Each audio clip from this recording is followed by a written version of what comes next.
नमस्कार मित्रों, मैं महाराज कुमार गुप्ता दक्ष स्टडी परिवार में आपको स्वागत करते हैं। आज आपके लिए अति महत्वपूर्ण टॉपिक लेकर के आए हैं। यदि आप शिक्षक बनाना चाहते हैं किसी भी स्टेट में, हाई स्कूल में या फिर जो है से मिडिल स्कूल में, तो आपके लिए यह वीडियो अति महत्वपूर्ण होने वाला है। आप या तो एसटीडी की तैयारी कर रहे हैं या फिर सीटेट की तैयारी कर रहे हैं या बीएड की तैयारी कर रहे हैं, तो यह वीडियो आपके लिए अति महत्वपूर्ण होने वाला है। इस टॉपिक में हम लोग मित्रों बात करेंगे 30 नंबर के बारे में, जो पूछता है बाल विकास एवं शिक्षण शास्त्र के बारे में। ठीक है, तो इसी के बारे में हम प्रतिदिन सुबह 8 बजे मित्रों क्लास लेकर के आएंगे। क्लास को आप प्रतिदिन जरूर ज्वाइन करें। ठीक है, अतः बिना समय गवाए हुए आज के प्रथम प्रश्न पर मित्रों ध्यान देंगे। शिक्षक जो है, शिक्षक शिक्षण के उद्देश्य निर्धारित करता है। शिक्षक शिक्षण के उद्देश्य निर्धारित करता है, तो इसका आंसर हो जाएगा बी नंबर। बी कहने का मतलब है मित्रवर कि विशिष्ट उद्देश्य लिखकर। अगला आपका प्रश्न है कि सूक्ष्म शिक्षण का उपयोग किया जाता है। सूक्ष्म शिक्षण का उपयोग किया जाता है, तो इसका आंसर हो जाएगा मित्रों सी नंबर, अर्थात शिक्षक प्रशिक्षण संस्था में। शिक्षक प्रशिक्षण संस्था में।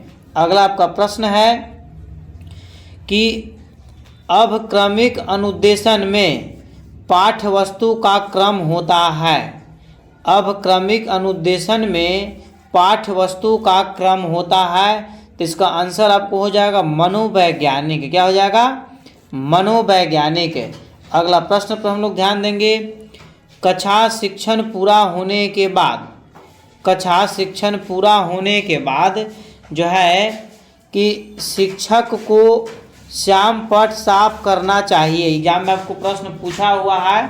ठीक है, इसलिए जितने भी प्रश्न आपको हम बता रहे हैं सभी के सभी प्रश्न एग्जाम में पूछे गए हैं। इस प्रकार इसका आंसर क्या हो जाएगा? बॉल हो जाएगा। अगला प्रश्न आपका है कि कक्षा के अंदर बालकों के अधिगम पर सर्वाधिक प्रभाव दृष्टिगोचर होता है, तो इसका आंसर हो जाएगा मित्रों बॉल, अर्थात कक्षा का मनोवैज्ञानिक वातावरण। कक्षा का मनोवैज्ञानिक वातावरण। अगला प्रश्न है कि समावेशी शिक्षा के मूल सिद्धांत हैं। समावेशी शिक्षा के मूल सिद्धांत हैं, तो इसका आंसर हो जाएगा मित्रों इसमें हर वर्ग के बच्चे शामिल होते हैं। और बी नंबर में है कि समावेशन विविधता को महत्व देता है, अर्थात ए और बी दोनों सही है। ठीक है, अर्थात क्या हो गया? C number. अगला आपका प्रश्न है पुस्तकालय एक ऐसी जगह है जहाँ ढेर सारी किताबें रखी हुई होती है। ठीक है, ढेर सारे किताबें रखी हुई रहती है, उसको क्या बोलते हैं? पुस्तकालय बोलते हैं। अगला प्रश्न है कि निम्नलिखित में से कौन सा एक पुस्तक का प्रकार है? निम्नलिखित में से कौन सा एक पुस्तक का प्रकार है? तो ध्यान दीजिएगा, सामान्य पाठ्य पुस्तक ये भी सही है, संदर्भ पुस्तक बी भी सही है, अर्थात सी नंबर। अर्थात कहने का मतलब कि ए और बी दोनों मित्रवर सही है। ठीक है, अगले प्रश्न पर हम लोग ध्यान देंगे। निम्नलिखित में से कौन सा गुण शिक्षकों का नहीं है? निम्नलिखित में से कौन सा गुण शिक्षकों को नहीं है? तो मित्रों सहानुभूति भी होना चाहिए शिक्षक में, संचार भी होना चाहिए, रचनात्मकता भी होना चाहिए, ईर्ष्या कहने में तो जलन नहीं होना चाहिए। किसी भी छात्र के प्रति उसको जलन या द्वेष की भावना नहीं होना चाहिए। सभी जो है छात्र शिक्षक के नज़र में एक समान होने चाहिए। अगला प्रश्न है एक शिक्षक के निम्नलिखित में से कौन से व्यक्तिगत गुण शिक्षण को प्रभावित करते हैं? ठीक है, तो इसका आंसर मित्रों हो जाएगा संवेदनाशील। अर्थात कहने का मतलब है कि टीचर को, शिक्षक को जो है संवेदनशील नहीं होना चाहिए। ठीक है, सभी बच्चों के प्रति कठोर विचार तथा उसके भविष्य की चिंता करने वाला शिक्षक होना चाहिए। अगला प्रश्न है मूल्यांकन है, बताइए क्या आंसर होगा? इसका आंसर हो जाएगा मित्रों मूल्यांकन अर्थात सतत प्रक्रिया है। मूल्यांकन क्या है? तो सतत प्रक्रिया है।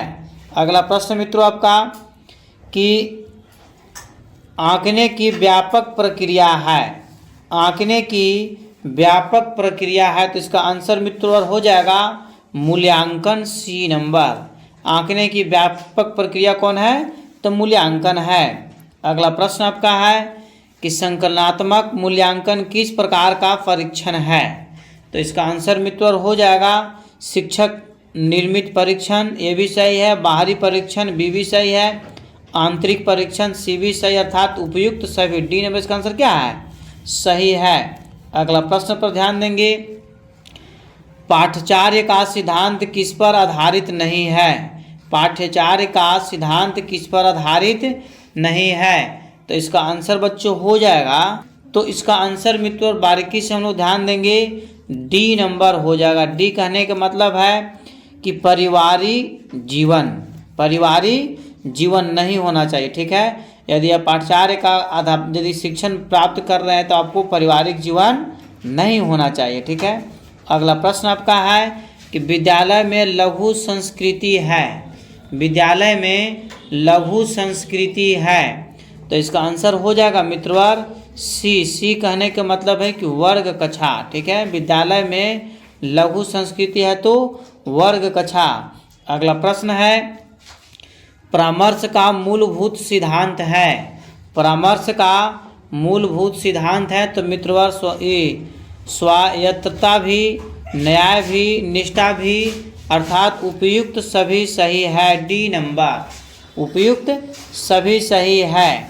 वर्तमान में सीखने का प्रभावी तरीका है। वर्तमान में सीखने का प्रभावी तरीका, ए में आपको स्व अधिगम है, बी में आमने सामने का अधिगम है, सी में जो आपका है प्रमिश्रित प्रणाली अधिगम है। तो सी ही इसका आंसर क्या है? सही है। प्रमिश्रित कहने का मतलब है कि सीखने का जो सबसे उत्तम तरीका है, एक ग्रुप स्टडी बैठ करके यदि आप पढ़ते हैं तो आपको सफलता जल्दी निश्चित होगा, इसलिए इसका आंसर क्या हो जाएगा? सी हो जाएगा। अगला प्रश्न मित्रों, सीखने का सबसे अच्छा तरीका है। सीखने का सबसे अच्छा तरीका है देखना, लिखना, करना या पढ़ना। तो मित्रों इसका आंसर हो जाएगा करना। कहने का मतलब है कि आप किसी चीज़ को, काम को कर करके पढ़ा कीजिए, अर्थात पढ़ने का यदि या सीखने का सबसे उत्तम तरीका तो किसी काम को करने से जल्दी आप सीखिएगा। ठीक है, पढ़ ही रहे हैं तो लिख कर पढ़ा कीजिए, एक प्रकार का काम हो गया तो जल्दी आपको सफलता मिलेगा। अगला प्रश्न है कि त्रिआयामी शिक्षण सामग्री है। त्रिआयामी शिक्षण सामग्री है तो मित्रों इसका आंसर हो जाएगा मॉडल, अर्थात बी इसका आंसर क्या है? सही है। अगला प्रश्न है, हर्यक वंश का संस्थापक कौन है? तो मित्रों इसका आंसर हो जाएगा बिंबिसार। हर्यक वंश का संस्थापक कौन है? तो बिंबिसार है। अगला प्रश्न मित्रों आपको कि निम्नलिखित में से किस प्रकार की मिट्टी का भारत में सबसे बड़ा क्षेत्रफल होता है? तो मित्रों इसका क्षेत्रफल सबसे ज़्यादा जलोढ़ मिट्टी का। आपको जीके जीएस कुछ इसलिए डाल दिए हैं ताकि आप जीके जीएस भी थोड़ा सा पढ़ लें। ठीक है, इसके बाद जितने भी वीडियो आएंगे सभी के सभी बाल विकास से संबंधित ही आएगा। ठीक है, इस प्रकार अगला क्वेश्चन पर ध्यान दीजिएगा, निम्नलिखित में से कौन सा ऐसे मनी मार्केट इंस्ट्रूमेंट है? तो इसका आंसर मित्रों हो जाएगा ट्रेजरी बिल भी, वाणिज्यिक पत्र भी, जमा प्रमाण पत्र, उपयुक्त में से सभी सही है। अगला प्रश्न मित्रों जीके जीएस का ही है कि 32 फरवरी नहीं होगा। ठीक है, फरवरी 1938 में बिहार की निर्वाचित सरकार ने किस कारण से त्याग पत्र दे दिया था? तो इसका आंसर मित्रों हो जाएगा राजनीतिक कैदियों की रिहाई के लिए। अगला प्रश्न आपका है कि समाचार में रहे ULPIN किस क्षेत्र से संबंधित विशिष्ट पहचान संख्या है? तो मित्रों इसका आपको हो जाएगा भूमि संसाधन से। बॉल आंसर क्या है? सही है। कुछ आपके पास जीके जी सब करंट अफेयर्स इसमें डाल दिए हैं। निम्नलिखित में से कौन सी बीमारी धुंधु के कारण होता है? तो मित्रों इसका रिकेटस भी हो जाएगा, ब्रोंकाइटिस भी सही है, सांस लेने की समस्या भी, अर्थात उपयुक्त सभी। धुंधु कहने का मतलब कि धुआं जिसको हम लोग बोलते हैं, सीधा सही समझिए। अगला प्रश्न आपका है कि निम्नलिखित में से कौन सा ठोस अवशिष्ट नगर ठोस अवशिष्ट शब्द का वर्णन करता है? तो मित्रों इसका आंसर आपको हो जाएगा गैर खतरनाक। क्या हो जाएगा? गैर खतरनाक। अगला प्रश्न मित्रों, जंगल की आग का मुख्य कारण क्या है? मतलब जंगल की आग का मुख्य कारण क्या है? तो मित्रों इसका जो जंगल में जो आग लग रहा है उसका मुख्य कारण हम ही लोग हैं। हम ही लोग कहने का मतलब है कि मानव की गतिविधियाँ, हम लोग इतना जो है से प्रकृति को शोषण कर दे रहे हैं, दोहन कर दे रहे हैं कि प्राकृतिक भी अपना साथ छोड़ दे रहा है। अगला प्रश्न है कि निम्नलिखित में से कौन सा ग्लोबल वार्मिंग का प्रत्याशित प्रभाव है? तो मित्रों इसका आंसर हो जाएगा ग्लोबल वार्मिंग के लिए समुद्र के स्तर में वृद्धि भी है, वर्षा बदलना भी है, रेगिस्तान का विस्तार भी है। उपयुक्त में से सभी सही है। अगला प्रश्न मित्रों, किश्तवाड़ राष्ट्रीय उद्यान की स्थापना किस वर्ष हुई थी? तो इसका आंसर है मित्रों 1981 में हुआ था। कब हुआ था? 1981। कहने का मतलब है कि अप्रैल। ठीक है मित्रों, इस प्रकार आज का बाल विकास क्लास मित्रों यहीं पर समाप्त किया गया। प्रतिदिन सुबह 8 बजे जो है से हम क्लास जो है से स्टार्ट कर दिया गया है। प्रतिदिन क्लास को जरूर ज्वाइन करें। और मित्रों यदि आप शिक्षक बनना चाहते हैं तो इस चैनल को तत्काल सब्सक्राइब कर लें और लाइक तथा अपने स्टडी ग्रुप में इस वीडियो को जरूर भेजें ताकि सभी लोग पढ़ सके और सभी लोग बढ़ सके। एक बार प्रेम से बोलिए भारत माता की जय।